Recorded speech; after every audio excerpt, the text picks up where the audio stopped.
નમસ્કાર, આપ જોઈ રહ્યા છો જીએસટીવી। હું છું કૃષ્ણા। સમાચારોની શરૂઆત કરીએ તો અરવલ્લી જિલ્લામાં આજે અચાનક વાતાવરણમાં પલટો જોવા મળ્યો। મેઘરજના ગ્રામ્ય વિસ્તારોમાં વરસાદ વરસતા ખેડૂતોમાં ચિંતા સાથે રાહતની લાગણી પણ જોવા મળી।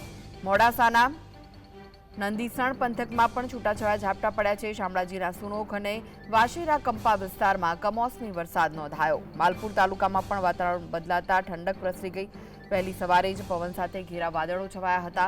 ઈસરી જેતપુર પંથકમાં ગાજવીજ અને તેજ પવન સાથે વરસાદ વરસ્યો।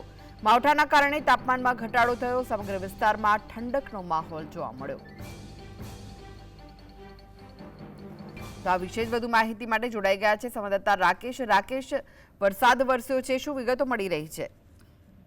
જી કૃષ્ણ, ચોક્કસ જણાવી દઉં કે અચાનક જ આજે અરવલ્લી જિલ્લાના અંદર વાતાવરણનો જે પલટો આવે છે, પલટાને લઈને ક્યાંક ને ક્યાંક અમુક વિસ્તારોના જે છાંટા પડી રહ્યા છે। વરસાદ હાલ પણ બિલકુલ વાદળ સાથે વરસાદ પડે એવી વાતાવરણ થઈ ગયું છે। આના કારણે જે બાજરીનો પાક છે એના અંદર સૌથી મોટું નુકસાન થાય એવી ભીતિ છે, કારણ કે જો વરસાદ સૌથી વધારે વરસે તો બાજરીનો પાક બિલકુલ તૈયાર થઈ ગયો છે અને ખેડૂતોના હાથમાં આવેલો આ પાક જતો રહે એવી સ્થિતિ દેખાઈ રહી છે।